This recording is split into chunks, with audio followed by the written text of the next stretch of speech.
அனைவருக்கும் வணக்கம். நான் அருப்புக்கோட்டை அண்ணாமலையார் ஜோதிட நிலையத்திலிருந்து உங்கள் ஆஸ்தான ஜோதிடர் ஜெய்சங்கர் பேசுகிறேன். அருப்புக்கோட்டையில் அண்ணாமலையார் ஜோதிட நிலையம் புதிய பஸ் ஸ்டாண்டு பக்கத்தில் உள்ள நாடார்கள் சிவன் கோயில் பகுதியில் இருக்குது. நாடார்கள் சிவன் கோயிலுக்கு எதிர்த்தாப்பில் உள்ள தெருவில் தான் நமது ஜோதிட நிலையம் இருக்குது. சரிங்களா? ஜோசியம் பார்க்க, ஜாதகம் எழுத, திருமண பொருத்தம் பார்க்க அனைவரையும் அண்ணாமலையார் ஜோதிட நிலையத்திற்கு அழைக்கிறேன். எனது செல் நம்பர் 90 80 36 87 78. சரிங்களா?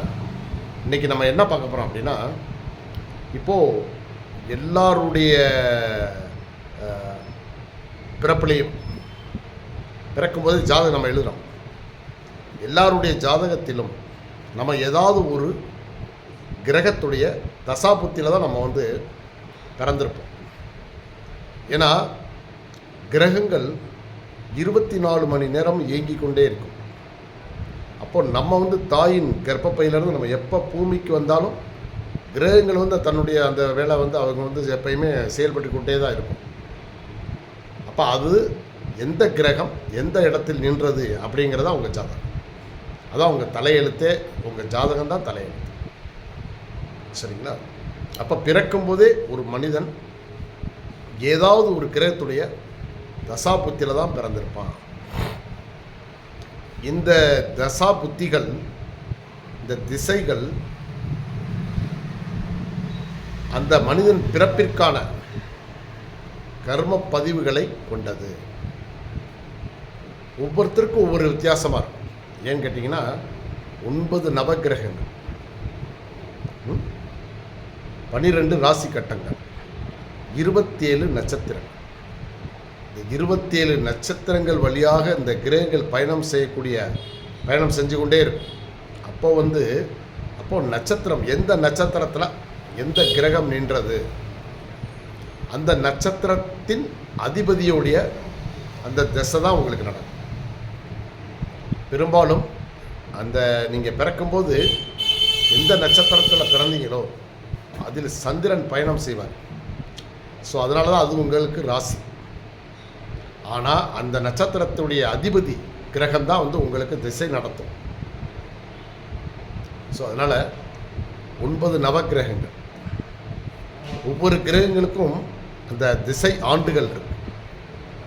இப்போ உதாரணமாக சொல்லணும் அப்படின்னா, கேது 7 ஆண்டுகள், அடுத்து சுக்கிரன் 20 ஆண்டுகள், சரிங்களா? சூரியன் 6 ஆண்டுகள், சந்திரன் 10 ஆண்டுகள், ஓகேவா? செவ்வாய் 7 ஆண்டுகள், ராகு 18 ஆண்டுகள், குரு 16 ஆண்டுகள், சனி பகவான் 19 ஆண்டுகள், புதன் 17 ஆண்டுகள். இப்போது இந்த தசாபுத்தி நடத்துறதுல மிக அதிகமான காலகட்டங்களை கொண்டது சுக்கிரன். 20 வருஷம் தசை நடத்தும். இந்த சுக்கிரன் திசை ஒருவருக்கு பிறவிலே வந்துருச்சு அப்படின்னா, ஏன்னா சுக்கிரன்கிறது உங்களுக்கு வாழ்க்கைக்கு தேவையான அனைத்து வசதிகளையும் கொடுக்கக்கூடிய ஒரு அற்புதமான கிரகம். இது யாருக்கெல்லாம் குறைந்தது ஒரு 25 வயதுக்கு மேலே வருதோ, ஒரு 50-55 வயசுக்குள்ளே இருக்கணும். அதாவது எப்படின்னா 25 வயசுக்கு மேலே முடிகிற திசையை, அந்த சுக்கிர தசை முடிகிறதே அந்த 55-60 வயசுக்குள்ளே முடிகிற மாதிரி இருந்தால் அவங்க யோகம் செஞ்சவங்க, பூர்வ ஜென்மத்தில் நல்ல யோகம் பண்ணியிருப்பாங்க, தான தர்மங்கள் பண்ணியிருப்பாங்க. சரிங்களா? அவங்களுக்கு தான் அந்த மிடில் ஏஜில் இந்த சுக்கிர தசை வரும். குட்டி சுக்கிரன் குடும்பத்திற்கு ஆகாது. ஏன்னா குட்டி சுக்கிரன் அப்படின்னா, அதாவது குழந்தையாக இருக்கிறப்ப நமக்கு அந்த சுக்கிர தசை நடந்து முடிஞ்சிடும். அப்போ இவங்க அடுத்து அந்த வாழ்க்கை வசதிகளுக்கு, தன்னுடைய ஆடம்பரம் வசதிகள் எல்லாம் தேவையில்லையா, இதுக்கு இவங்க பெரும் போராட்டம் பண்ண வேண்டியது. ஆனால் சுக்கிர தசை இயல்பாக அதாவது வாழ்க்கையில் நடுப்பகுதியில் வந்துச்சு அப்படின்னா அவங்களுக்கு யோகம். ஏன்னா சுக்கிரன் திசையில் எல்லாமே எளிதாக கிடைக்கும். நீங்கள் அவ்வளவா ரொம்ப கஷ்டப்படணும்னு அவசியம் இல்லை. படணும், முயற்சி இல்லாமல் எதுவும் நடக்காது. ஆனால் உங்கள் முயற்சிகளுக்கு பலன் கைமேல் பலன் கிடைக்கும் சுக்கிர திசையில். சரிங்களா? ஸோ சுக்கிர திசை அது அதிகமான ஆண்டுகள் 20 ஆண்டுகளுக்கு நடக்கும். அப்போ ஒரு 30 வயசில் ஆரம்பிக்கிறதுனா 50 வயசு வரைக்கும் சுக்கிரன் திசை. அப்போ அவர் பாருங்கள், திருமணம் முடிஞ்சிடும், வீடு வாசல், வண்டி வாகனங்கள், பிள்ளைகளுடைய படிப்பு, அதே போல் அவங்களுடைய லைஃப் செட்டில்மெண்ட்டு எல்லாமே நெருக்கி அந்த திசையில் ஓரளவுக்கு வந்துடும். இப்போ இதெல்லாம் ஒரு 5 முக்கியமான கட்டங்கள் இல்லையா ஒரு மனிதனுடைய வாழ்க்கையில்? திருமணம், வேலை, வீடு வாசல், வண்டி வாகனம், குழந்தைகள், குழந்தைகளுடைய படிப்பு, எதிர்காலம். இதில் ஒரு பாதிக்கு மேலே சுக்கிர திசையில் நிறைவேறிடும் மிடில் ஏஜில் வந்தால். ஆனால் குழந்தையாக இருக்கும்போது வந்துச்சுன்னா பிரயோஜனம் இல்லை. அது அப்பா அம்மாவுக்கும் கஷ்டத்தை தான் கொடுக்கும். சரிங்களா? இந்த குழந்தைக்கு பீரியடில் வந்துருச்சு, அதனால் அவங்க அப்பா அம்மா நல்லா இருப்பாங்கன்னு பார்த்தா அப்படி இல்லை. அது ஏற்கமாறான பலன்களை தான் கொடுக்கும். குழந்தைக்கு 12 வயசுக்குள்ளே சுக்கிரதசை முடிஞ்சிருச்சுன்னா அவங்களுக்கு அதனால் பிரயோஜனமே இல்லை. சரிங்களா? ஸோ அதனால் சுக்கிர திசை 20 ஆண்டுகள். அடுத்தபடியாக சனி பகவான் திசை, சனி திசை 19 ஆண்டுகள். அதிகமான காலகட்டம். சனி பகவான் திசையில் ரொம்ப அவங்க என்ன சொல்கிறதுன்னா, இருக்கக்கூடிய கிரகங்களில் கெட்ட கிரகத்தில் நம்பர் 1 சனி பகவான், சனி திசை. அவங்க படாத கஷ்டப்படுவாங்க, படாத பாடுபடுவாங்க. ஒரு விஷயத்தில் அவங்க ஜெயிக்கிறதுக்குள்ளே போதும் ஆயிடும். ரொம்ப தாமதம், எங்கே போனாலும் முட்டுக்கட்ட. சனி திசையில் பிறந்தவங்களுக்கு. ஸோ இந்த சனி திசை என்பது இள வயதிலே போயிடுச்சுன்னா ரொம்ப நல்லது. சனி திசை யாருக்கெல்லாம் இள வயசுலேயே முடிஞ்சிருச்சோ, அதாவது விவரம் தெரிய முன்னாடியே, அல்லது பள்ளி படிப்பு, கல்லூரி படிப்புக்கு முன்னாடியே, அதாவது ஒரு திருமண வாழ்வில் ஈடுபட்டு குடும்பஸ்தன் ஆறதுக்கு முன்னாடியே முடிஞ்சிருச்சுன்னா ரொம்ப நல்லது. அது மட்டும் இல்லை, சனி திசை யாரெல்லாம் சனி வாழ்க்கையில் சனி திசையை கடந்து வந்துட்டாங்களோ அவங்களுக்கு மறுபிறவி இல்லை. ஸோ சனி பகவான் திசை 19 ஆண்டுகள் நடக்கும். அடுத்து ராகு, ராகு திசை 18 ஆண்டுகள் நடக்கும். அது ஒரு நீண்ட காலம். இதில் அவங்க என்னென்னா, இந்த ராகு திசையில் நிறைய புதிய அதாவது இவங்க லைஃப்பில் மாற்றங்கள் திடீர்னு நடக்கும். எதிர்பார்த்திருக்கே மாட்டாங்கன்னா நடக்கும். இது அனைவருடைய வாழ்க்கையிலும் நடக்கும். ஏன்னா அனைவருடைய வாழ்க்கையிலுமே ராகு திசை என்பது வரும். அந்த நேரத்தில் அவங்களுக்கு நல்லது ஒரு வளர்ச்சி, வெளிநாட்டுக்கு போகிற வாய்ப்புகள், அல்லது வெளி மாநிலத்தில் போய் வேலைக்கு போகிறது, பூர்வீகத்தை விட்டு விலகி ஜெயிக்கிற வாழ்க்கையில். சரிங்களா? இந்த மாதிரி சில நிறைய இருக்குது. அடுத்தபடியாக அதிகமான ஆண்டுகள் திசை நடத்தக்கூடியது புதன் பகவான், 17 ஆண்டுகள். ஸோ 17 வருஷம். புதன் பகவானும் பார்த்திங்கன்னா இவங்க அறிவு ஜாஸ்தி. இப்போ தகவல் தொழில்நுட்பத்திறனில் சும்மா கிங்காக இருப்பாங்க. பிஸ்னஸ் சூப்பராக இருக்கும். சரிங்களா? விளையாட்டு இந்த மாதிரி இதெல்லாம் புதன் திசையில் தனித்த புதனாக இருந்து திசை நடத்தினா அவங்க மிகப்பெரிய ஒரு வளர்ச்சிக்கு வந்துடுவாங்க. அந்த 17 ஆண்டுகள் இருக்கும். ஸோ போதுமான அளவு கால அவகாசங்கள் இந்த கிரகங்களுக்கெல்லாம் இருக்குது. அதே போல் அடுத்தபடியாக அதிகமான திசை ஆண்டுகள் கொண்டவர் குரு பகவான். அவர் 16 ஆண்டுகள் நடத்துவார். சரிங்களா? ஸோ இது எல்லாமே இந்த நல்ல கிரகங்கள் எல்லாம், சுக்கிரனாக இருக்கட்டும், குருவாக இருக்கட்டும், புதனாக இருக்கட்டும், சந்திரன், வளர்பிறை சந்திர பகவான் 10 ஆண்டுகள் திசை. ஸோ இது எல்லாம் ஒரு நடுத்தரமான வயதில் வந்தால் அந்த ஜாதகருக்கு ரொம்ப அவங்க வாழ்க்கையில் முன்னேறுவதற்கான வாய்ப்புகள் நிறைய இருக்கும். ஆனால் ஏதாவது ஒரு கிரகம் அதோடைய திசையில் தான் நம்ம பிறப்போம். இப்போது என்ன பார்க்க போகிறோம் அப்படின்னா, இப்போ பிறக்கும்போது இருக்கக்கூடிய திசையில், இப்போ இந்த திசையில் பிறந்தாங்கன்னா அவங்க வந்து அந்த ஆயுள் முழுவதும் எதை அனுபவிப்பாங்கங்கிறத நம்ம பார்க்க போகிறோம். ஃபஸ்ட்டு கேது திசை. கேதுக்கு 3 நட்சத்திரங்கள்: அஸ்வினி, மகம், மூலம். இந்த நட்சத்திரத்தில் எதில் வந்து நீங்கள் பிறந்திருந்தாலும் உங்களுடைய முதல் திசையாக கேது திசை வரும். அந்த நட்சத்திரம் இருக்கக்கூடிய ராசி தான் உங்களுக்கு ராசி. உதாரணமாக ஒருத்தர் மூல நட்சத்திரத்தில் பிறந்திருந்தார் அப்படின்னா உங்களுக்கு தனுசு ராசி, மூல நட்சத்திரம். ஆனால் முதல் திசையாக வருவது கேது திசை. அஸ்வினியில் பிறந்திருந்தால் மேசராசி, அஸ்வினி நட்சத்திரம், கேது திசை. மகம் அதில் பிறந்திருந்தால் சிம்மராசி, மகம் நட்சத்திரம், கேது திசை முதல்ல வர்றது. இப்போ இது இவங்களுடைய இது வாழ்க்கை எப்படி இருக்கும் அப்படின்னா, இவங்க வந்து அதாவது இளமையிலேயே இவங்களுக்கு வந்து ஓரளவுக்கு எல்லாமே கிடச்சிடும், சம்பாதிப்பாங்க. ஆனால் ஒரு நடுத்தர வயது போக போக போக இவங்களுடைய பயணங்கள் எல்லாமே ஆன்மீகத்தை நோக்கியே இருக்கும். இவங்க நெற்றியில் திருநீர் பூசுகிறாங்க, பூசலை, மத அடையாளத்தை வச்சுருக்காங்க, வைக்கலை, அதுக்கெல்லாம் அங்கே வேலையே இல்லை. இவங்க வந்து ஆன்மீகத்தை ரொம்பவும் விரும்புவாங்க. ஆன்மீகத்தை நோக்கி தான் இவங்களுடைய பயணம் இருக்கும்.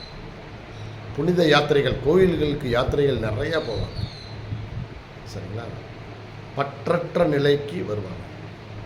அவ்வப்போது இவங்க வாழ்க்கை முழுவதுமே பார்த்திங்கன்னா அதாவது என்னென்னா, ஏதாவது ஒரு சிரமம், ஏதாவது ஒரு மனக்கவலை இருந்து கொண்டே இருக்கும். கேது. சரிங்களா? இவங்க நிறைய காதலில் தோல்வி அடைவாங்க. எதுலேயுமே ஒரு கிரிப்பாக இருக்க மாட்டாங்க. அப்பப்போ எல்லாமே மாறிக்கொண்டே இருக்கும். சரிங்களா? ஒரு இதில் இருப்பாங்க, ஒரு இதில் பற்று வச்சுருப்பாங்க. ஆனால் கொஞ்ச நாளில் பார்த்தீங்கன்னா அது அந்த இது தேவையில்லைன்ற மாதிரி போயிடும்.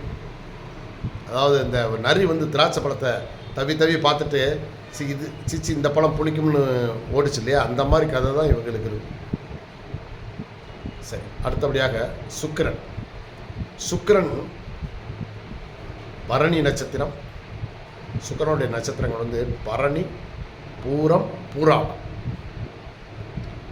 இந்த 3 நட்சத்திரத்தில் பிறந்திருந்தாங்கன்னா அவங்களுக்கு ஒன்று மேசராசி,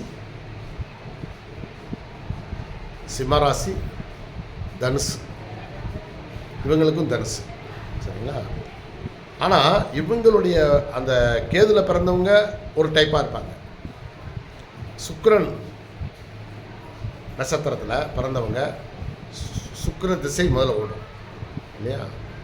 இவங்க எப்படி இருப்பாங்கன்னா அழகாக இருப்பாங்க, கலைகளில் ஆர்வம், பாடல் கேட்குறதுல இன்ட்ரெஸ்ட்டு, ஓவியம் வரைகிறதுல ரொம்ப ஆர்வம். சரிங்களா? நல்ல வசதியான வாழ்க்கை. ஒன்று வந்து இவங்க பிறந்ததே நல்ல வசதியான குடும்பமாக இருக்கும். அப்படி இல்லைன்னா இவங்க வந்து வளர வளர வசதி ஆயிடுவாங்க. சுக்கிரதசை பிறக்கும்போதே வந்துருச்சு, ஆனால் முடிஞ்சிருச்சுன்னு வச்சுக்கிடுவோம். ஆனால் இவங்க ஓரளவுக்கு வாழ்க்கை முழுவதும் நல்ல ஒரு வசதியான வாழ்க்கையை வாழ்வாங்க. சுக்கிர திசையில் பிறந்தவர்கள். 3 நட்சத்திரம் பரணி, பூரம், பூராடம். இதில் 3ல் எதில் பிறந்தாலும் சுக்கிர திசை தான் முதல் திசை. அடுத்து சூரிய திசை. சூரியன் தலைமை கிரகம் இல்லையா? நவகிரகங்களின் தலைமை அவர் தான், ஆத்மகாரகனும் அவர் தான். அப்போது அவருடைய நட்சத்திரங்கள் என்ன அப்படின்னா கார்த்திகை, உத்திரம், உத்திராடம். இந்த 3 நட்சத்திரங்கள் வந்து சூரியனுடைய நட்சத்திரங்கள். இதில் கார்த்திகை 1ஆம் பாதம் மேஷத்தில் இருக்கும், மிச்சம் 3 பாதங்கள் வந்து ரிஷபத்தில் இருக்கும். அப்போ இவருக்கு 2 ராசி வந்து வரும். அதே போல் உத்திரம் 1ஆம் பாதம் வந்து சிம்மத்தில் இருக்கும், மிச்சம் 3 பாதங்கள் வந்து கன்னியில் இருக்கும். உத்திராடம் சரிங்களா, இது வந்து உங்களுக்கு தனுசில் முதல் பாதம் இருக்கும், மகரத்தில் 3 பாதம் இருக்கும். அப்போ ஆக மொத்தம் இவங்களுக்கு 2 ராசி. அது எந்த பாதத்தில் பிறந்திருக்காங்களோ அந்த ராசி தான் அவங்களுக்கு ராசி. அந்த பாதம் வந்து எந்த ராசியில் நிற்கிதோ அந்த ராசி தான் இவங்க ராசி. ஆனால் முதல் திசை சூரிய திசை நடக்கும். இவங்க வந்து என்ன அப்படின்னா, வளர வளர இவங்ககிட்ட வந்து நிர்வாகத்திறன் நல்லா இருக்கும், தலைமை பண்பு இருக்கும், மனிதாபிமானம் இருக்கும், கருணை இருக்கும், பிறருக்கு உதவக்கூடிய எண்ணங்கள் இருக்கும். இவங்க பெரும்பாலும் சிவனை தான் வழிபடக்கூடியவங்களாக இருப்பாங்க. சரிங்களா? இவங்களுடைய அதாவது எல்லாமே தலைமைத்துவம், நிபுணத்துவமாக இருப்பாங்க. இவங்களை யாரும் வந்து இவங்களை ஏமாற்ற முடியாது. ஸ்ட்ரைட் ஃபார்வர்டாக இருப்பாங்க. ஸோ அந்த மாதிரி நிறைய அந்த தந்தைக்குரிய பண்புகள் வீட்டில் வந்து குடும்ப தலைவர்னு சொல்கிறோம் இல்லையா, அப்போ அந்த தலைவருக்குரிய அந்த தகுதிகள் பண்புகள் எல்லாமே இருக்கும். அது வீட்டில் மட்டும் இல்லை, வேலைக்கு போனாலும் அங்கே வந்து இவருக்கு கீழே பல பேர் வேலை வைக்கிற மாதிரி இருப்பாங்க. ஒரு நல்ல பதவியை அடைவார்கள், புகழ் அந்தஸ்து எல்லாமே நல்லாயிருக்கும். சரிங்களா? அடுத்தது சந்திரன் திசை. ரோகிணி, அஸ்தம், திருவோணம், இந்த 3 வந்து சந்திரனுடைய நட்சத்திரங்கள். இது எங்கே இருக்குது அப்படின்னா ரிஷபத்தில் இருக்குது, கன்னியில் இருக்குது, மகரத்தில் இருக்குது. சரிங்களா? அப்போ இந்த 3 நட்சத்திரத்தில் குழந்தை பிறக்குது அப்படின்னா அவங்களுக்கு முதல் திசை சந்திர திசை. அந்த நட்சத்திரம் எந்த ராசியில் இருக்கோ அந்த ராசி அவங்களுடைய ராசி. இப்போ சந்திர திசையில் பிறந்தவங்களுக்கு அன்பு, பாசம், கருணை அதிகமாக இருக்கும். குடும்ப பற்று இவங்ககிட்ட தான் கற்றுக்கிடணும். அப்படியே வந்து ஏன்னா ஒரு தாய் மாதிரி இவங்க வளர வளர அந்த குடும்பத்துக்காக ரொம்ப வந்து என்ன செய்வாங்க, ரொம்ப அந்த குடும்பத்துக்காக உழைப்பாங்க. பிரதி பலன் எதிர்பார்க்க மாட்டாங்க. சேவை மனப்பான்மை நிறைய இருக்கும். சரிங்களா? இப்போது நீர் சார்ந்த இடங்களில் இவங்க குடியிருப்பாங்க. வாழ்க்கையில் இவங்களுக்கு வந்து அதாவது ஏற்ற இறக்கம் மாறி மாறி வந்துக்கிட்டே இருக்கும் லைஃப் முழுசும் சந்திர திசையில் பிறந்தவங்க. சரிங்களா? சரி, அடுத்து செவ்வாய் திசை. செவ்வாய் நட்சத்திரங்கள் வந்து மிருகசீரிசம், சித்திரை, அவிட்டம். ஓகேவா? மிருகசீரிசத்தில் 2 நட்சத்திரம் வந்து 1ஆம் பாதம் 2ஆம் பாதம் வந்து ரிஷபத்தில் இருக்கும், 3ஆம் பாதம் 4ஆம் பாதம் வந்து உங்களுக்கு மிதுனத்துக்கு போயிடும். அதே போல் தான் சித்திரை 1, 2 பாதங்கள் வந்து கன்னி ராசியில் இருக்கும், 3, 4 பாதங்கள் வந்து துலாமுக்கு வந்துடும். ஸோ 2 ராசியில் வருவாங்க. இதில் எந்த நட்சத்திர பாதத்தில் அந்த குழந்தை பிறக்குதோ அந்த ராசி. ஆனால் திசை வந்து உங்களுக்கு செவ்வாய் திசை. செவ்வாய் திசை உள்ளவங்களுக்கு என்னென்னா கோபம் ஜாஸ்தியாகும். ஒன்று, இவங்க உடம்புல ஏதாவது ஒரு தழும்பு, காயங்கள் கண்டிப்பாக ஏற்படும். அவங்க வாழ்க்கையில் ஒரு விபத்தை சந்திப்பாங்க. ஆனால் சொத்து சுகம் நல்லா இருக்கும். வளர வளர இவங்களுடைய வந்து சொத்து சுகம் வந்து இவங்களுக்கு நிறைய செத்துவாங்க, நிறையவே இருக்கும். ஆனால் போராட்ட குணம் இவங்ககிட்ட இருக்கும். எதையும் வந்து இவங்க வந்து லேசில் விட மாட்டாங்க. ஒரு காரியத்தை எடுத்தால் வைராக்கியமாக இருந்து அதில் ஜெயிக்கணும்னு நினைப்பாங்க. போராட்ட குணம் தான் இவங்களுக்கு மெயினே. அதான் இவங்களை உயர்த்தும். அந்த வைராக்கியம் தான் வந்து மனசில் இவங்க வந்து மற்றவங்கள மாதிரி இது வந்து நமக்கு முடியலன்னு விட்டுட்டு போயிட மாட்டாங்க. என்னதான் வந்தாலும் சரி பார்த்துருவோம்டா அப்படின்னு எடுத்த முடிவை அந்த துணிஞ்சு இறங்கக்கூடிய தைரியம் வந்து இவங்களுக்கு தான் இருக்கும். கோவப்படுறதை வந்து இவங்ககிட்ட இருந்து கற்றுக்கலாம். சரியான கோவக்காரங்களாக இருப்பாங்க, கோவக்காரிகளாக இருப்பாங்க. சரிங்களா? செவ்வாய் திசை முதல்ல வர்றவங்களுக்கு. அடுத்து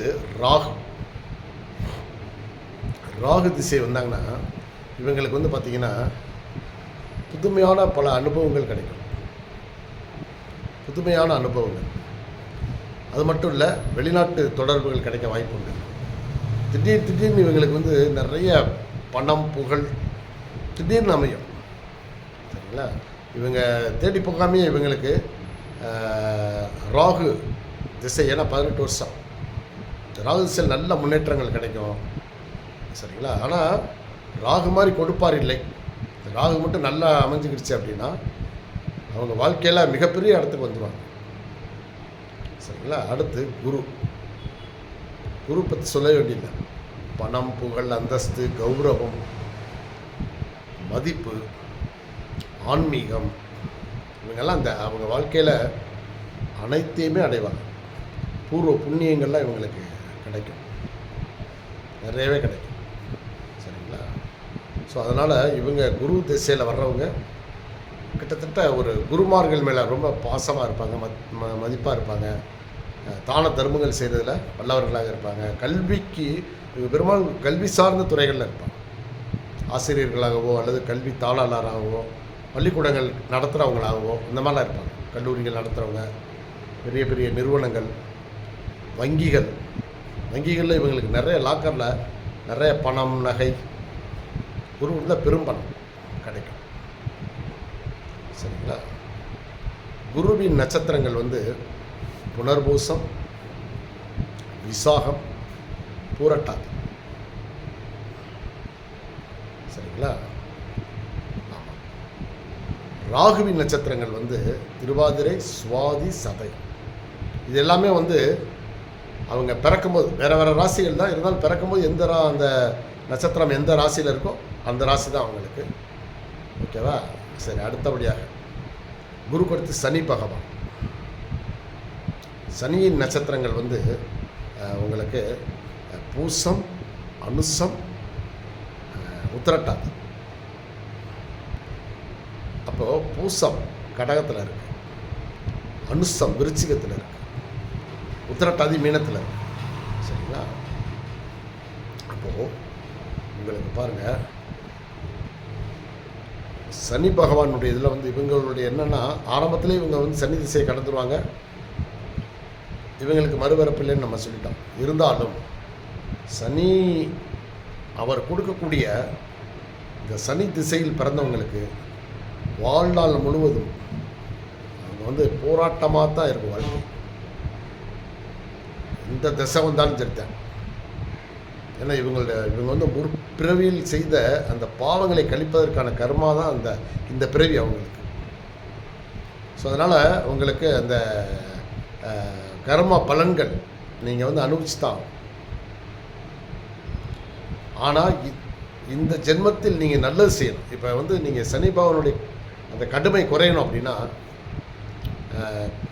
பறவைகள், காகங்களுக்கு உணவளித்தல், ஏழை எளிய மக்களுக்கு நீங்கள் நல்லா ஹெல்ப் பண்ணணும். இந்த தாழ்த்தப்பட்டவங்க நம்ம சொல்லக்கூடியவங்களை அவங்களுக்கு நிறைய நீங்கள் உதவி செய்யணும். அதே மாதிரி இவங்க அறவாணிகளாக இருக்காங்க இல்லையா, அவங்களுக்கெல்லாம் நீங்கள் மாற்றுத்திறனாளிகள் இந்த மாதிரி இவங்களுக்கு நீங்கள் நிறைய உதவிகள் செய்ய உங்களுடைய சனி பகவானுடைய அந்த கடுமை குறையும். அடுத்தபடியாக புதன் திசை. புதனுடைய நட்சத்திரங்கள் ஆயில்யம், கேட்டை, ரேவதி. சரிங்களா? கடகம், விருச்சிகம், மீனம். புதனுடைய திசையில் பிறந்தவங்க ரொம்ப ரொம்ப ரொம்ப ரொம்ப புத்திசாலிகள், அதி புத்திசாலிகளாக இருப்பாங்க, நிபுணர்களாக இருப்பாங்க. இவங்க பெரும்பாலும் அந்த துப்பறியும் தகவல் தொழில்நுட்பம், பத்திரம் சார்ந்த தொழில், எழுத்துத்துறை, பத்திரிகை துறை, அப்புறம் உங்களுக்கு வியாபாரம். புதன் வியாபார கிரகம். ஸோ நல்ல அதாவது என்ன சொல்லுவாங்கன்னா லீகல் அண்ட் இல்லீகல் இந்த மாதிரி வேலைகள்லாம் புதன் அவங்களுடைய திறமை நல்லா சாமர்த்தியமாக பேசக்கூடிய திறமைகள் எல்லாமே இவங்களுக்கு இயல்பாகவே அமைஞ்சிருக்கும். சுறுசுறுப்பாக இருப்பாங்க. எப்பயுமே நல்லா ஒரு ஓட்டம் நடையமாக தான் இருப்பாங்க, இளமையாக இருப்பாங்க. சரிங்களா? ஸோ மிக அழகாகவும் இருப்பாங்க, புத்திசாலிகளாக இருப்பாங்க. ஸோ அதனால் இந்த மகா திசைகள் நமக்கு ஒரு பெரிய ஒரு செய்தியை சொல்லுது. என்னென்னா, முதல் திசையாக எந்த கிரகம் வருதோ அந்த கிரகத்தின் பூர்வ ஜென்மத்தில் அந்த கிரகத்துடைய இதை நம்ம அதை நிறைவேற்றுறதுக்காகத்தான் நம்ம ஃபஸ்ட்லேயே நம்ம அனுபவிக்கணும். அதனால் ஜென்மம் எடுத்தாச்சு. மானிட பிறவி மாதிரி ஒரு புனிதமான பிறவி இல்லை. அப்போ இந்த பிறவியில் நம்ம பிறருக்கு உதவிகள் செய்வதையும்